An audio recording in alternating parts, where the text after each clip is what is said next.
Shalom warga kerajaan. Bagaimana kita harus be vigilant. Vigilant itu saya lihat ternyata siap sedia dan memakai seluruh perlengkapan senjata. Karena kita tidak tahu kapan Tuhan datang ataupun kapan kita dipanggil Tuhan. Saudara sebagai hamba Tuhan, saya pernah memakamkan anak usia 5 jam dan seorang nenek usia 102 tahun. Kita tidak tahu kapan kita harus meninggalkan bumi ini. Dengar baik-baik saudara, firman Tuhan mengatakan bagaimana raja itu mencari hamba yang setia dan bijaksana, yang berjaga-jaga ketika tuannya datang kedapatan sedang bekerja. Saya belajar sesuatu dari Tuhan Yesus. Kami punya sebuah tempat istirahat di sebuah desa di Lot Tunduh namanya, ya, di Ubud. Dan kalau Anda pergi ke sana, kolam renangnya selalu bersih, rumputnya selalu tergunting baik, tidak ada yaitu rontokan bunga-bunga ataupun daun kelapa, semuanya bersih. Why? Saya tidak pernah memberitahu penjaga villa di sana kapan saya datang. Tidak pernah tahu dia, karena itu dia selalu berjaga-jaga. Supaya kedapatan kalau saya datangnya mendadak, saya suka sidak. Di pelayanan juga. Dan ini saya tiru dari Tuhan Yesus. Karena saudaraku, Tuhan mencari hamba yang baik dan setia, ya. Faithful, ya. Saudaraku yang baik dan setia akan diangkat, akan dipromosikan. Pertama jadi pengawas. Jangan lupa ya, ada 3 macam harta. Pertama, yaitu bisa dipercaya hartanya orang lain. Kedua, kalau bisa dipercaya naik, yaitu jadi pengawas itu tadi, yaitu hartanya sendiri. Tuhan percayakan. Yang ketiga lebih tinggi, harta yang sesungguhnya. Buat saya harta yang sesungguhnya iman, ya toh, firman, janji Tuhan, dan jiwa-jiwa yang saya di dalam keluarga saya dipercayakan istri saya dan jemaat. Itulah harta yang sesungguhnya, saudaraku. Jadi dipercaya mengawasi miliknya Tuhan. Nah, firman Tuhan menunjukkan bagaimana hamba yang setia ini memberi makan pada hamba-hamba yang lain. Feed my lamb, feed my sheep. Ditambah, tend my sheep. Tend itu merawat domba tua yang sakit. Kita ketemu dengan banyak domba tua yang cerewet, yang sakit. If you love me, said Jesus, kalau engkau mengasihi aku. Tetapi ada juga hamba yang jahat dan malas. Tuhan mencari hamba yang baik dan setia. Setia apa? Bisa dipercaya. Nilai utama kita, truth itu juga trustworthy, dapat dipercaya. Tetapi ada hamba yang jahat dan malas. Kerjanya apa? Menyerang hamba-hamba yang lain. Menyedihkan ketika rekaman ini dibuat. Ada yang saling serang, ya. Itu penyalipan tuh idenya Tuhan atau idenya iblis. Dan keluar kata-kata yang tidak patut dari mulut seorang hamba Tuhan. Dari satu sumber tidak mungkin keluar kutuk dan berkat bersama-sama. Itu tidak mungkin. Tetapi saudaraku, mari kita jadi hamba yang baik dan setia itu, yang akan diangkat Tuhan pada waktunya. Kalau dia datang, namanya reward itu belakangan, saudaraku. Kita tidak cari gaji, kita mencari bonusnya Tuhan, kita mencari perkenalan dari Tuhan. Dia mulai memukul dan makan minum ini bersama pemabuk-pemabuk. Orang kalau mabuk itu tidak tahu waktu. Israel is the clock of God. Sebab Tuhan berkata dalam kitab Zakaria, maka Yerusalem akan dijadikan batu. Siapa mencoba mengangkatnya akan terluka parah. Sebuah pasu yang isinya memusingkan. Baru beberapa hari yang lalu 142 negara bisa mengakui Palestina. Tetapi yang agak waras masih menentangnya. Tidak mungkin, saudaraku, Gaza pernah diberikan begitu saja dan justru jadikan pusat menyerang. Sudahlah, pemabuk itu tidak ngerti apa yang terjadi di dunia. Look what happened to this world. Look what happened to Israel. Supaya kita tahu. Karena itu tetap siap sedia berjaga-jaga. Seperti nama teman saya itu, siaga waspada. God bless you. Amin. Silakan duduk, kekasih Tuhan. Shalom, shalom. Puji Tuhan. Terima kasih Pak Gembala, Ibu. buat jemaat, tim pelayanan yang ada, termasuk kemarin yang datang di acara Kingdom Fellowship, ya yang bisa datang kemarin, kita sempat sharing-sharing, tanya jawab. Ya, next time diadakan lagi, kata Pak Gembala. Ya, jadi akan ada tema-tema yang lain. Saya senang kita bisa sama-sama gali firman. Jadi bukan saja dengar, tapi bertanya. Tahukah saudara, kita memang bukan orang Yahudi, tapi orang Yahudi ketika belajar, mereka ini duduk bersama, ngobrol. Nah, orang Indonesia kalau sudah di luar negeri itu jago ngitung, jago menghafalkan. Tapi kalau ditanya gelagapan. Makanya kita belajar berani mengemukakan pendapat. Berani ngomong. Bukan berarti ngomong dulu mikir kemudian, bukan begitu. Karena ada orang ngomong dulu mikir kemudian. Tapi kita ini belajar ngomong, kalau itu dari hati kita, dari pikiran kita, ngomong saja. Kalau sampai salah masih bisa dibetulkan. Nah, staying vigilant, saya ingat tema itu, ada banyak orang berpikir waspada yang bagaimana, siap siaga yang bagaimana. Bapak Ibu, saya mau tanya dulu, pernah dengar nggak yang namanya pengangkatan, rapture? Pernah dengar itu? Pernah ya? Berarti Bapak Ibu enggak rapture semua ini. Iya, karena 2 minggu, 3 minggu yang lalu, 22-23 September itu waktunya Rosh Hashanah, itu waktunya rapture itu. Berarti saudara Bapak Ibu ketinggalan sama seperti saya. Ketinggalan menurut versi mereka. Namun kami juga nggak pernah tahu dengar ada orang yang rapture. Sebab orang rapture itu pasti nanti terlihat. Pasti ada beritanya. Nah, jadi berita yang kemarin rapture itu berita hoax. Memang Tuhan datang di waktu yang tidak terduga. Betul tidak terduga. Namun tanda-tandanya kita harus tahu. Ya, simpelnya begini, semua orang benar yang hidup dalam kebenaran nanti akan berjumpa dengan Yesus di awan. Nah, di awan itu apakah bentuknya awan? Apakah itu awan itu langit karena bahasanya sama? Ya, apakah itu langit? Dan langit itu ada langit 1, 2, 3 sampai 7 begitu. Itu pun kalau sampai 7, ya kan? Nah, kemudian itu sekejap. Begitu aja. Dan kita adalah mempelai wanita, katakan mempelai wanita. Sementara Yesus adalah mempelai pria. Lalu terjadilah perjamuan kawin anak domba. Dan perjamuan kawin anak domba itu juga begitu aja. Trennya tahun depan pernikahan itu, orang menikah, undangannya tidak pakai fisik lagi. Kemudian yang diundang terbatas, orang-orang tertentu saja, makannya juga lebih dibatasi. Ya, semuanya serba dibatasi. Dan mungkin saja acaranya juga lebih cepat. Dulu bayangkan saya pernah menghadiri sebuah pernikahan dengan budaya Jawa itu ganti pakaian bisa sampai 3 kali. Pernah lihat itu atau pernah ngalami? Yang mengalami menikah dengan ganti pakaian itu adat sampai 3 kali ada di sini? Oh iya, itu berapa jam Bu ya? Berapa jam Pak? Dari siang sampai malam atau dari pagi sampai malam sampai besok itu? Itu perjamuan kawin anak domba buat kita rasanya cepat sekali. Setelah itu barulah namanya yang masuk ke dalam surga. Nah, masuk surga itu sesaat, nanti turun ke bumi bersama Yesus. Karena bersama Yesus akan berperang.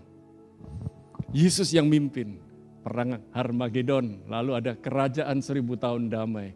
Nah, lalu nanti endingnya, akhirnya kita seringkali memikirkan itu adalah neraka, surga. PR buat Bapak Ibu, cari kata neraka dan surga di Wahyu 19 sampai 22. Apakah itu ada neraka, ada surga? Ya. Dan saya sedang bicara tentang future, bicara tentang masa depan. Jadi Bapak Ibu tolong cek and recheck, cross check, jangan telan mentah-mentah apa yang saya omong. Karena seringkali kita dengar terus-menerus ada istilah surga, neraka, surga, neraka.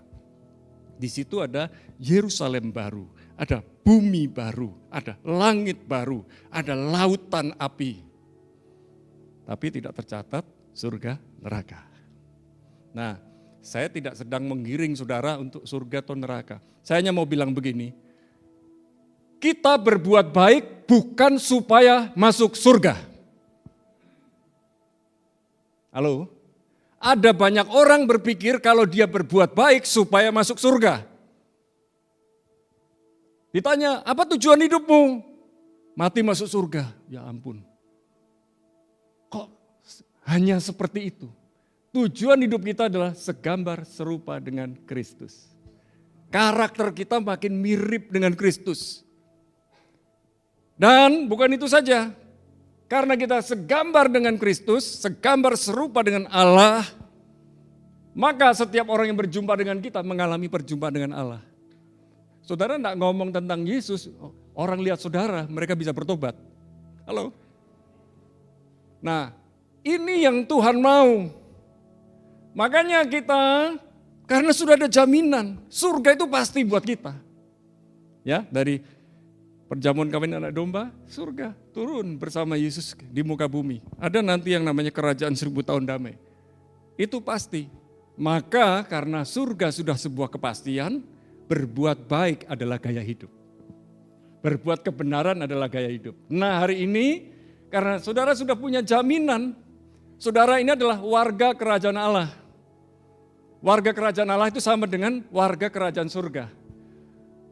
Bukan sebuah tempat, tapi bicara tentang atmosfer. Bicara tentang suasana. Itu sebabnya doa Bapa kami bilang apa? Datanglah kerajaanmu, jadilah kehendakmu di bumi, di rumahku, di keluargaku seperti di surga. Nah, surga bicara tentang tempat. Berarti apa yang ada di surga di sana ada dalam kehidupan kita. Nah, saya tidak panjang di sini. Paling tidak saudara ada pengertian di sini, tapi check and recheck lagi. Back to Bible. Selidiki firman Tuhan. Bisa jadi, oh Pak David ngomong itu ngawur. Nggak ada ayatnya. Nah, kalau nggak ada ayatnya, dicari ayatnya. Kalau betul-betul nggak ada, berarti saya ngomongnya ngawur.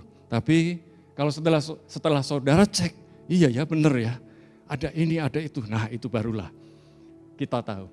Nah, saya mau sharing tentang jagalah hatimu. Bilang sama sebelahnya, jagalah hatimu. Menjaga hati itu tugasnya Tuhan, tugasnya orang lain, atau tugas kita sendiri. Betul. Berarti kalau ada orang lain melakukan apapun kepada saudara, seharusnya respon saudara apa? Berespon benar, ya harus selalu berespon benar.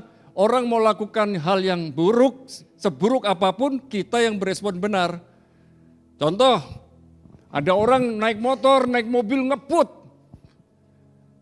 zigzag, lalu potong kita.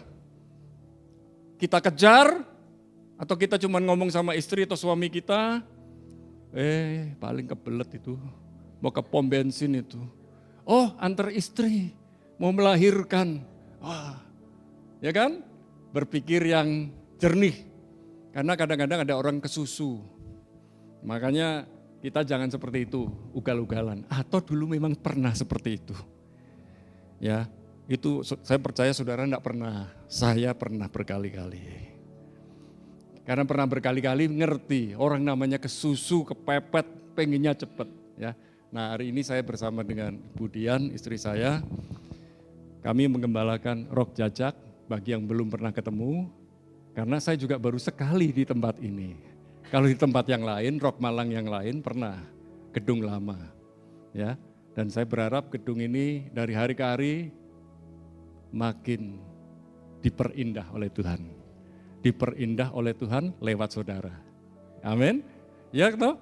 Ya. Kemarin saya mengajar mencintai Allah, mencintai rumah Allah. Tentu mencintai pasangan kita. Amsal 4 ayat 23. Saya ambil dari beberapa versi, langsung saja dalam Amplified Bible saya terjemahkan. awasilah hatimu dengan segala ketekunan, dengan serius, sebab darinya mengalir mata air kehidupan. Menjaga hati harus dengan serius, nggak bisa main-main. Kemudian kita harus tahu, jaga hati dengan tekun, jaga hati dengan serius, karena dari hati kita ini mengalir kehidupan. Kenapa kok saya pegang di sini ya? Nanti saudara akan tahu, dalam bahasa asli, jantung itu left. Left, jantung, hati, left. Bahasa Inggrisnya juga heart. Nah, kalau di Indonesia beda, jantung di sini, hati di sini. Itu lever. Makanya ada yang bilang, jagalah levermu. Ya, jagalah hatimu. Saya taruh di sini. Nah, kalau jantung kita berhenti, berhenti juga kehidupan. Orang kalau stres, jantungnya berdebar lebih kencang. Kalau terlalu kencang, jangan-jangan pedot. Makanya jagalah hatimu. Bilang sama sebelahmu lagi, jagalah hatimu, jagalah jantungmu. Ya, amin. Betul-betul kita jaga sendiri. Dalam bahasa Indonesia masa kini dibilang jagalah hatimu baik-baik. Sebab hatimu menentukan jalan hidupmu. Bukan apa kata orang, bukan apa pendapat orang, tapi apa pendapat firman Tuhan yang pernah kita dengar, yang akan kita dengar, itu yang akan menentukan hidup kita. Makanya ketika kita membaca firman, mendengar firman, perhatikan sungguh-sungguh. Uniknya, firman Tuhan yang dibilang kuno itu, ditulis oleh 40 penulis dalam rentang waktu 4.000 tahun. Saya hanya mau bilang begini, walaupun tulisannya sudah lama, selalu up to date dengan kebutuhan kita. Ya, walaupun kita baca nggak ngerti-ngerti, nggak mudeng-mudeng, tapi firman itu bisa menjawab ketika kita punya masalah, firman itu mencolot. Firman itu ngomong sama kita, cepat sekali dia ngomong. Firman itu menjawab kita, selalu up to date. Makanya, Tuhan aku kok gak mudeng tau sama firman. Gampang kok, Tuhan bikin aku mudeng. Nanti tiba-tiba Tuhan izinkan masalah, nanti mudeng. Mudeng firman.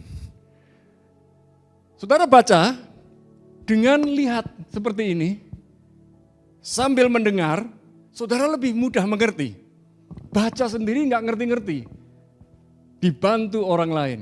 Nah kalau di dalam penggembalaan saya bilang gini, waktu saya khotbah dengarkan baik-baik, kalau menurut Bapak Ibu nggak cocok, buang aja nggak apa-apa. Yang cocok masukin. Terus mau denger khotbahnya orang lain, silakan, denger saja. Tapi jangan yang sepotong-sepotong.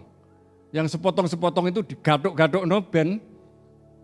Satu, ben pas, ben api. Tapi yang satunya digaduk-gaduk no ben elek. Cari kesalahannya, tapi carilah yang utuh, dengarkan. Jangan cari yang lucu-lucu.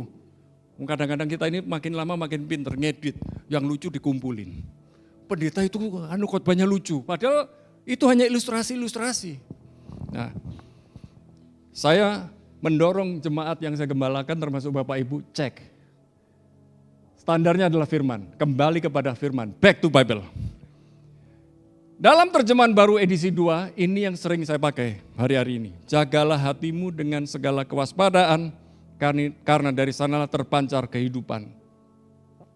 Dalam terjemahan baru, jagalah hatimu dengan segala kewaspadaan, karena dari situlah terpancar kehidupan. Beda sedikit, tapi untuk ayat-ayat yang lain itu bisa bedanya banyak. Terjemahan baru itu diterbitkan 1974. 50 tahun kemudian barulah terjemahan baru edisi 2.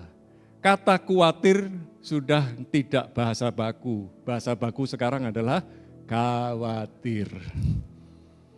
Hati adalah pusat hidup kita. Berarti segala sesuatu dari kehidupan kita diawali dari hati.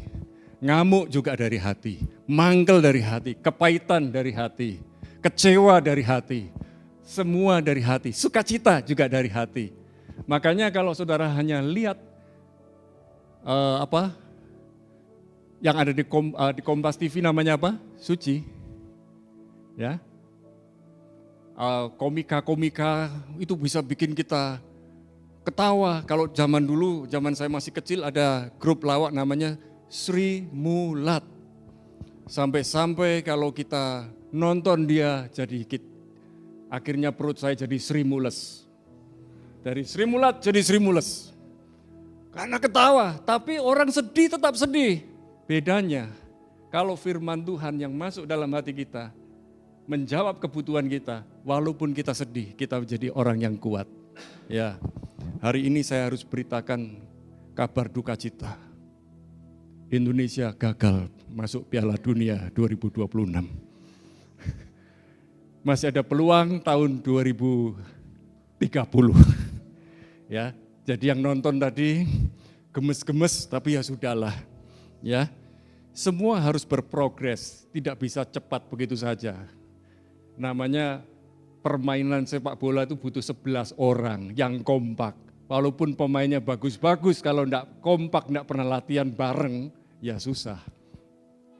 Tegak lagi. Memang, kalau saudara enggak aminkan, dia bisa aminkan loh. Ya.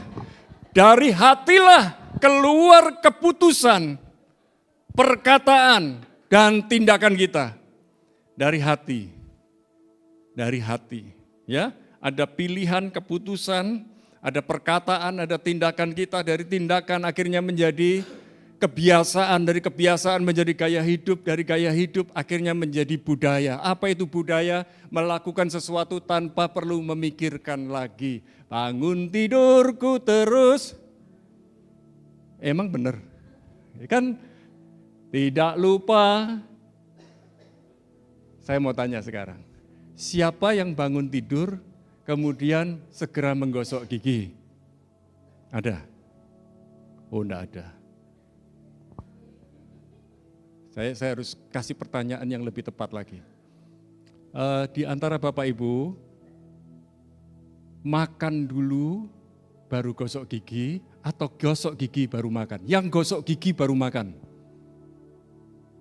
Oh, termasuk kuno berarti Ibu. Karena saya kasih pertanyaan berikutnya. Makan dulu baru gosok gigi. Yang lain enggak gosok gigi berarti. Dan ternyata gosok gigi bukan habis makan langsung gosok gigi.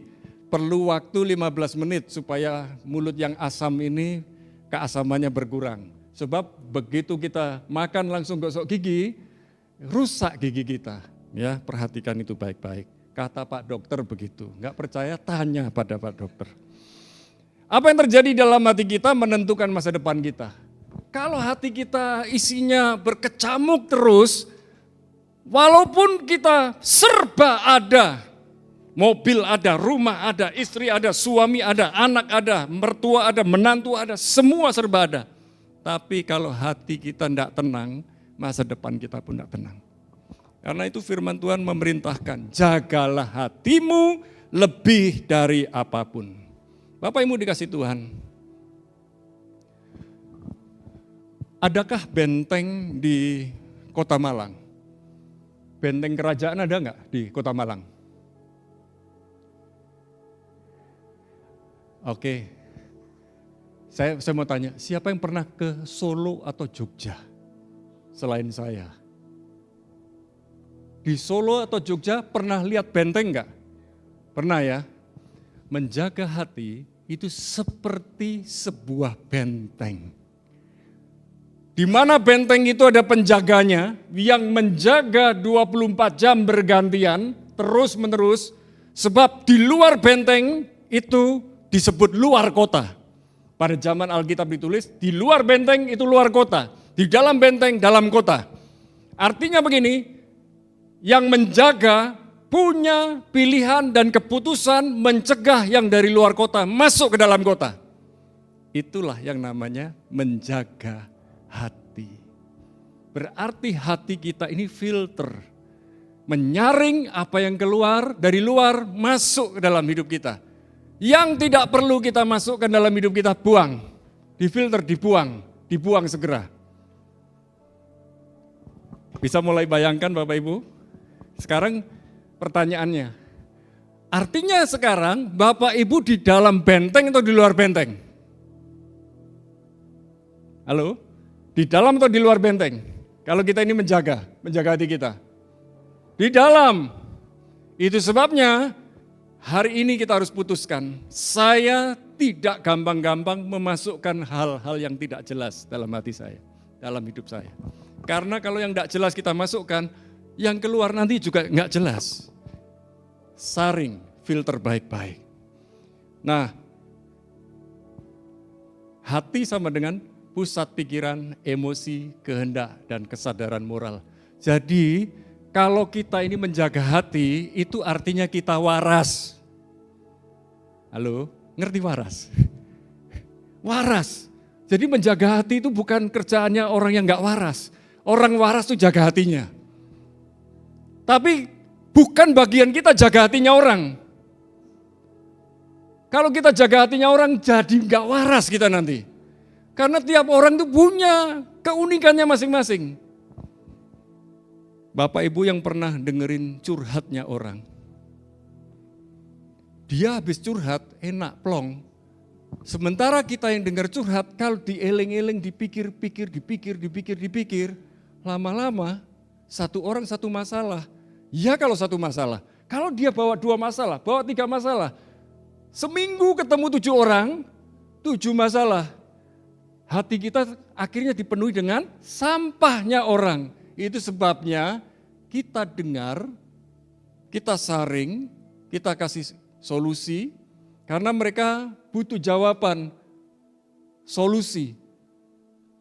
Orang yang curhat dengan kita seneng didengerin, itu sudah 50% plong, tapi 50%-nya butuh jawaban. Jawabannya jangan, ayo kita doa. Itu sejak zaman Mojopahit begitu. Harusnya kita beri solusi bukan hanya doa. Kamu saya doakan, tapi saya juga beri solusi.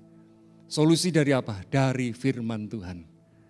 Dan saya, mungkin kita bisa ngomong, saya pernah alami itu. Dan setelah itu, orang itu pulang, kita jangan simpen sampahnya orang. Lalu ketika kita jumpa si A, sampahnya itu. Ketemu si B, sampahnya itu. Artinya kita hanya jadi penampung sampah, tidak. Kita masukkan dalam hati kita sesaat, lalu kita buang. Jangan tampung, simpan sampahnya orang. Tampung sesaat tapi masukkan ke recycle bin. Hati adalah pusat hidupmu. Apa yang kamu izinkan masuk ke hati akan menentukan siapa dirimu dan kemana kamu akan pergi.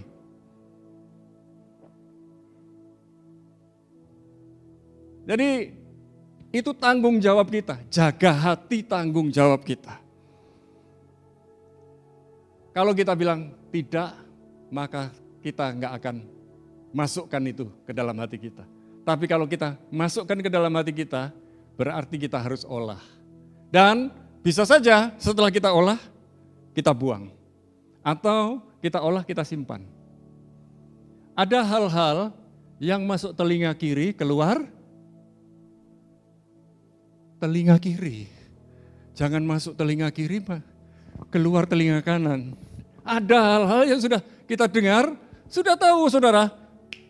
Kalau ketemu kumpulan ini, pasti gosip. Saudara lewat dengar, jalan aja terus. Jangan dengar, melu mampir. Apa? Walah ya ampun. Sakno. Kadang-kadang orang itu berempati tapi empatinya palsu.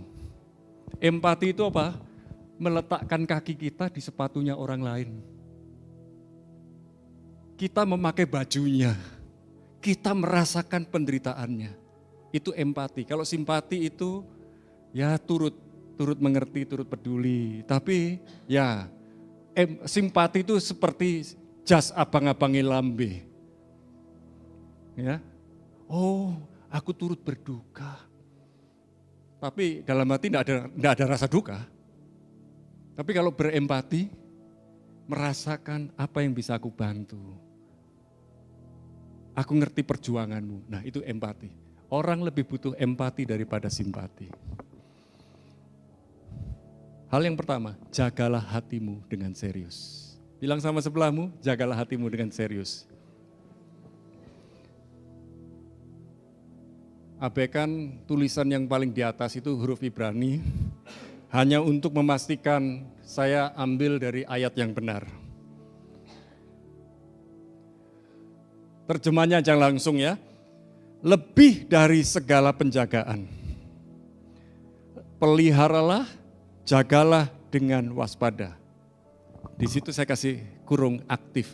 Berarti menjaga hati itu harus aktif. Bukan pasif, bukan bertahan, tapi bergerak. Bukan orang mulai ngomong gini, ya wes, gak apa-apa. Tapi dalam hati, sakitnya di sini Pak. Nah, dalam segala hal, berjagalah. Kemudian berjagalah dengan waspada. Dan kata hatimu itu betul, bicara tentang pikiran, emosi, kemauan. Pikiran, emosi, kemauan. Jaga dengan serius. Ya. Jadi artinya begini, menjaga hati harus lebih serius daripada menjaga harta, menjaga rumah atau reputasi. Saudara, reputasi kita enggak usah dijaga. Yang harus kita jaga karakter kita. Karena reputasi itu adalah bayangan dari pohon karakter. Pohon karakter kena sinar matahari dari sana, reputasinya di sana. Kalau matahari dari sana, nyorot kita, bayangannya di sana, reputasinya di sana. Reputasi itu bisa berubah-ubah. Tapi karakter Kristus itu makin kokoh di dalam Tuhan. Nah, kenapa ayat ini ditulis? Karena bangsa Israel waktu itu hidup dalam penyembahan berhala. Kemarin saya ngomong dengan James. Orang yang hidup dalam penyembahan berhala akan mengakibatkan apa? Contoh, kalau saudara baca surat kepada Korintus, Korintus itu kota besar. Kota besar, di mana ada kota besar zaman penulisan Alkitab, biasanya ada pelabuhan. Tempat perdagangan. Lalu bukan hanya itu, biasanya kapal bersandar, ada nahkodanya, kaptennya, anak buah kapal. Kalau tidak ketemu istri, cari tempat prostitusi. Ada tempat prostitusi, ada tempat drugs. Loh, zaman dulu sudah ada drugs? Sudah. Ya, kalau saudara nanti ketemu kata farmasi, itu drugs. Lalu ada kejahatan-kejahatan yang lain. Nah, Bapak Ibu dikasih Tuhan, penyembahan berhala mengakibatkan prostitusi, menyebabkan drugs, menyebabkan kejahatan-kejahatan yang lain. Itu dari dulu sudah ada. Maka orang-orang pada zaman itu diminta untuk menjaga hati supaya tidak terbawa kepada penyembahan berhala. Bayangkan, Salomo itu istrinya berapa, gundiknya berapa? 700 dan 300 jumlahnya. Pak Gembala saja mengunjungi saudara, satu keluarga, satu saja, pusing loh. Kenapa? Ternyata begitu berkunjung satu keluarga, curhat masalahnya. Ya ampun, keluarga ini ternyata. Ketemu kalau di gereja senyum, setelah di rumah, Bapak, Ibu, ini kami punya masalah. Pulang, mereka lega, Bapak lagi nyetir sampai di rumah kepikiran. Besok kunjung ke rumah jemaat yang lain. Ini 700 istri, 300 gundik, ya ampun. 1000, kalau satu hari 3 tahun. Ini bukan jemaat ini. Dan tahukah saudara, kenapa kerajaannya Salomo itu luas? Karena raja-raja gak mau dijajah oleh Salomo. Raja ingin berdamai dengan Salomo. Bagaimana berdamai? Anaknya, putrinya yang cantik dibawa kepada Salomo, dipersembahkan. Tolong, aku mau berdamai denganmu, aku tidak mau perang denganmu, kita bersaudara,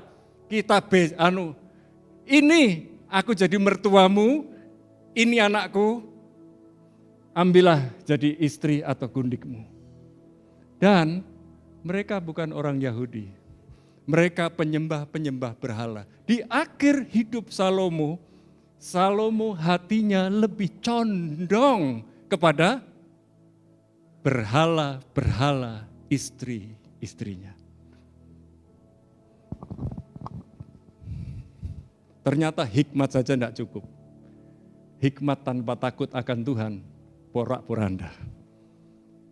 Salomo hikmatnya luar biasa. Tapi di akhir hidupnya dia tidak takut akan Tuhan.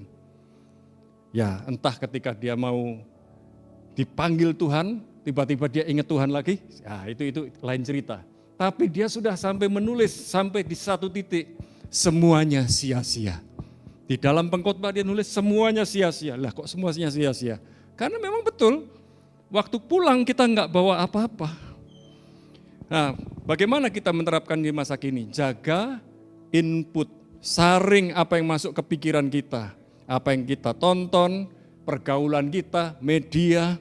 Jaga integritas, jangan biarkan iri hati, kesombongan atau nafsu mencemari hati kita. Jaga fokus rohani, latih diri untuk berdoa dan merenungkan firman.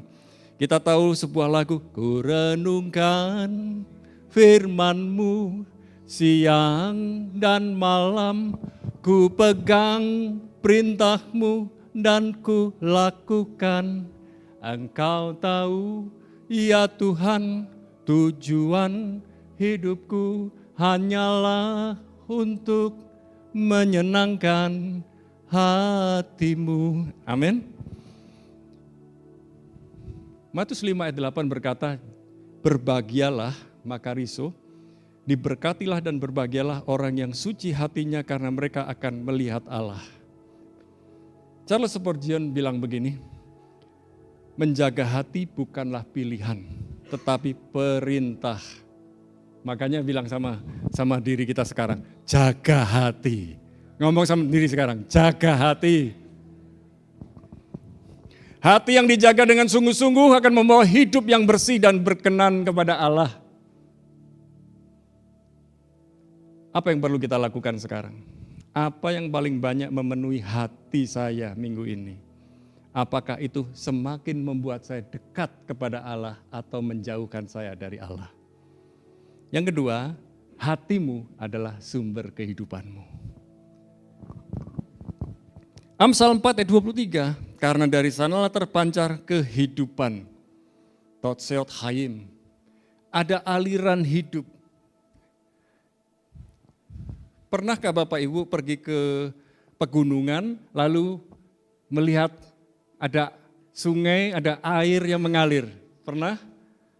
Airnya biasanya kalau kita pegang dingin dan biasanya jernih, bening, betul ya?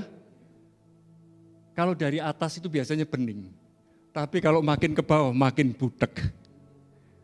Makin dekat dengan Allah, makin dekat dengan sumbernya, makin bening hati kita.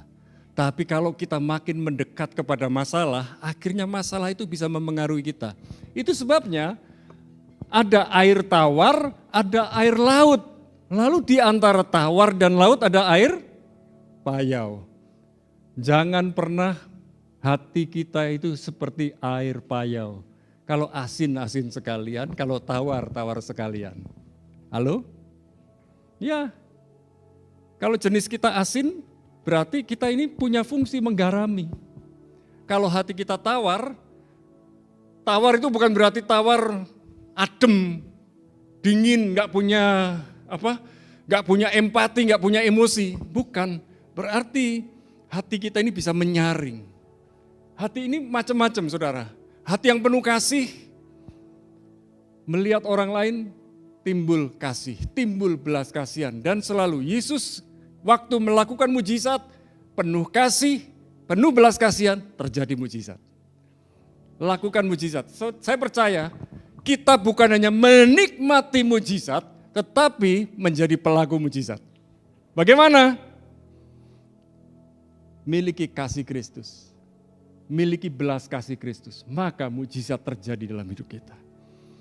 Hati merupakan pusat kontrol.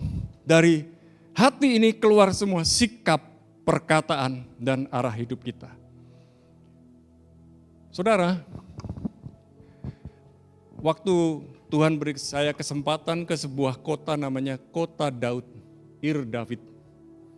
Kota itu adalah sebuah tempat yang terlindung dengan benteng. Jadi orang yang di dalam benteng itu tidak perlu keluar, karena di luar itu ada musuh, itu di kota Yerusalem. Makanya sejak 3000 tahun yang lalu Yerusalem adalah ibu kota Israel. Itu Alkitab mengatakannya, sejarah mengatakannya. Kalau hari ini ada orang yang berkata lain, itu sakarepe dhewe. Ya. Nah, ketika saya masuk di reruntuhan kota Daud, saya menemukan ada 2 saluran air. Yang pertama saluran air basah, saya nggak pernah masuk, karena kalau saya masuk pasti basah. Kalau saya basah perlu pakai pakaian ganti. Saya dengan Budian beberapa kali lewat yang namanya jalur air yang kering. Itu dari ujung sampai ujung kami sudah lewati. Fungsinya apa pada zaman itu? Supaya air dari luar bisa masuk ke dalam kota. Makanya setiap kali Daud dan rakyat yang dikepung musuh nggak pernah kalah. Saudara pernah lihat Daud kalah dalam Alkitab? Daud selalu menang karena apa? Dia tahu yang paling penting pada zaman itu makanan gampang. Makanan gampang, daging itu gampang. Tapi air itu yang susah. Kalau air dikasih racun, selesai. Sumber mata airnya tidak terlihat, tapi air bisa masuk ke dalam kota. Ada saluran air. Saudara, konteks penulisan ini juga berbicara bahwa mata air adalah sumber kehidupan dari kota. Kota bicara tentang kehidupan kita. Kita harus isi hidup kita dengan sumber mata air yang jernih, firman Tuhan. Hari ini jaga pikiran, hari ini jaga emosi, hari ini jaga hubungan dengan Tuhan. Makin kita intim dengan Tuhan, kita makin kenal isi hatinya Tuhan. Semakin saya banyak ngobrol dengan istri saya, semakin saya mengenal istri saya. Dengan siapa saudara bergaul, kurang lebih saudara akan mirip dengan dia. Kalau saudara nggak bisa ngobrol dengan orang, ngobrol saja dengan AI, dengan ChatGPT. Dia bisa jawab. Ya. Panggil AI itu, hello sayang, dia nanti panggil juga, apa kabar sayang? Nggak pernah, dia nggak pernah coba, coba saja. Dia akan jawab, saudara tanya apa saja, dia jawab dengan cepat. Lama-lama AI itu bisa menguasai manusia. Harusnya kita yang kuasai AI. Kecerdasan buatan. Lukas 6 ayat 45 berkata, orang yang baik mengeluarkan apa yang baik dari perbendaharaan hatinya. Dan orang yang jahat mengeluarkan apa yang jahat dari perbendaharaannya yang jahat. Sebab yang, baca sama-sama, sebab yang diucapkan mulutnya meluap dari hatinya. Jadi jangan sampai ada yang ngomong begini, keterucut. Karena ada orang kalau lagi disalib, mobilnya disalib motornya, ejaran. Lalu ngomongnya mulai ngomong inilah itulah. Ya, ternyata waktu baptis, kepalanya masuk ke dalam air. Tubuhnya masuk ke dalam air, tapi mulutnya belum dibaptis. Makanya perlu dibaptis ulang oleh Pak Gembala dengan mulut terbuka. Dan waktu dimasukkan 20 menit. Waktu dibangkitkan kembali, sudah bersama Tuhan. Katakan, saya mau bertobat setiap hari. Sampai hari ini saya masih bertobat setiap hari. Dari pikiran saya, dari mata saya, dari banyak hal. Pikiran dan lain sebagainya. John Maxwell berkata, jika hati adalah sumber kehidupanmu, maka menjaganya berarti menjaga masa depanmu. Katakan bersama, jaga hati sama dengan jaga masa depan. Berarti masa depan yang indah gemilang, cerah ceria yang diberikan Tuhan, dijanjikan Tuhan kepada kita, itu harus kita perjuangkan. Itu bukan hanya janji Tuhan yang kemudian kita raih begitu saja, tidak. Tuhan berjanji tapi kita harus bergerak dengan aktif. Amin. Itulah jaga hati itu aktif. Jika hati adalah mata air hidupmu, apakah air itu jernih atau sudah mulai tercemar? Yang terakhir, apa keputusanmu? Menjaga hati adalah keputusan sadar. Menjaga hati adalah perilaku gaya hidup wong waras. Orang hidup yang sehat selalu akan jaga hati.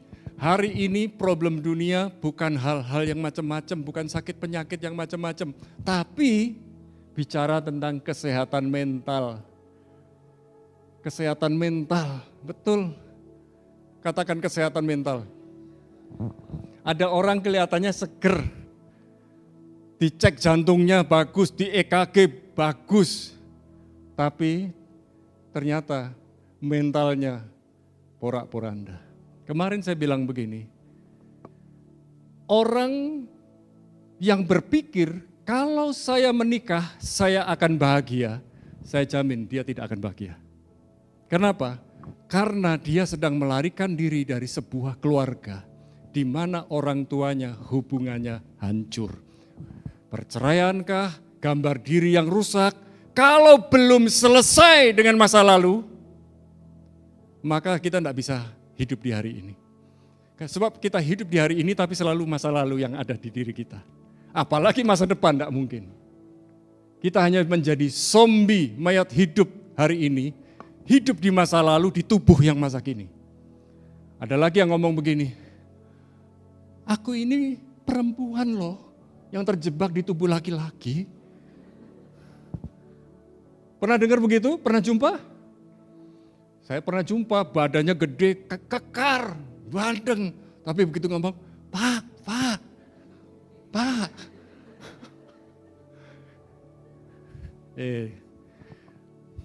Kenapa gayamu kayak gitu? Harusnya itu aku perempuan, Pak. Saya pernah, Budian pernah cerita dengan saya tidak pernah ngunangi. Tapi putri kami pernah berteman dengan orang kalau pria, kalau duduk itu, ya kalau pria itu duduk itu sembarang lah. Tapi ini pria duduknya khusus ya. Orang tuh akhirnya yang lihat dia tahu, aduh ini, rodo-rodo ini. Kenapa kok bisa terjadi seperti itu? Karena kokonya pria, dia pria, tapi mamanya pengen dia jadi wanita. Waktu kecil didandani pakaian wanita. Waktu gede, ya pria, tapi gayanya halus. Bukan karena ada roh halus, tapi memang halus. Kalau ngomong halus, maksud saya bukan lemah lembut, tapi lemah gemulai. Itu masalah, itu salah asuh, salah parentingnya salah. Kita memilih setiap hari apa yang kita izinkan masuk. Hari ini kita belajar memutuskan untuk memaafkan, bukan menyimpan dendam. Dendam itu mudah, memaafkan itu sulit. Mengampuni, memaafkan itu butuh proses. Itu sebabnya ketika pasangan, ketika satu dengan yang lain, ada orang bilang maaf. Artinya tolong Anda beri kesempatan. Kalau Anda bilang, kamu nanti paling baleni lagi. Ya memang, dasarnya kalau orang sudah salah, kecemplung di lubang yang sama, itu mudah. Itu sebabnya kita berusaha supaya dia tidak kecemplung di lubang yang sama. Dengan cara apa? Beri kesempatan, beri pintu maaf buat dia. Jangan bilang, baleni meneh. Ya memang ada orang seperti itu. Tapi saya juga enggak setuju. Ada orang bilang begini, orang dunia bilang gini, ya kalau buat salah itu ya jangan di tempat yang sama lagi, di tempat-tempat yang lain. Orang dunia tuh bilang begitu. Nah, bukan berarti saya bilang manusia enggak bisa buat salah, bisa buat salah. Tapi jangan memang punya tendensi, punya motivasi yang salah. Karena motivasi yang salah pasti menghasilkan hal-hal yang salah. Putuskan untuk berkata benar, bukan menyebarkan gosip. Pertanyaannya gini, ketika saudara dengar gosip, ketika saudara sedang bergosip, semangat apa yang ada dalam diri saudara? Karena ada orang kalau lagi gosipin orang semangat banget, semangat Pol, bergairah, wajahnya sampai memerah. Sampai kita ngelihat gairahnya, sampai dia cerita berkeringat, semangat. Bisa jadi masa kecilnya dia banyak dituduh. Karena dia dituduh, dia cari pembenaran ketika dewasa. Putuskan untuk mengisi hati dengan firman, bukan dengan racun dunia. Itu sebabnya hati itu filter.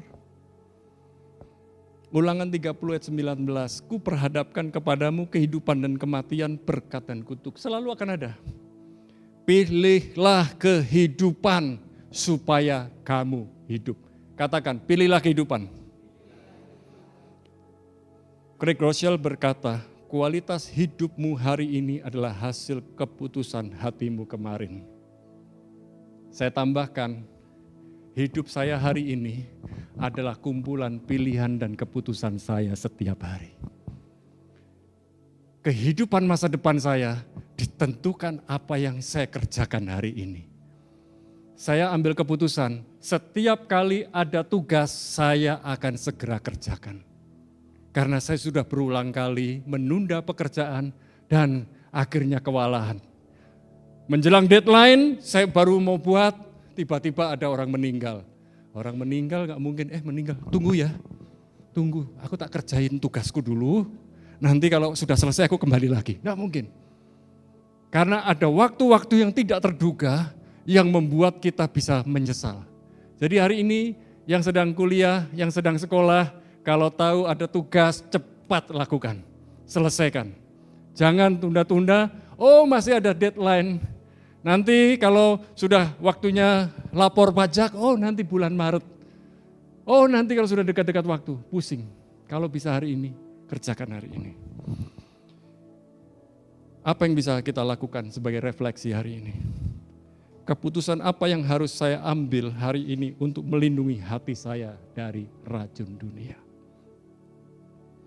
Hati yang terjaga menghasilkan hidup yang terarah, kudus, dan penuh damai. Jangan pernah biarkan hati kita dikuasai oleh dunia. Dunia itu bukan dunia yang bulat itu bumi. Dunia itu bicara tentang sistem dunia dengan segala kejahatannya. Amarah, kepahitan. Jadikan kalimat terakhir ini sebagai doa. Mari kita katakan sama-sama. Tuhan, aku serahkan hatiku kepadamu. Baca sama-sama, tunjukkan apa yang harus aku lepaskan. Apa yang harus aku perbaiki.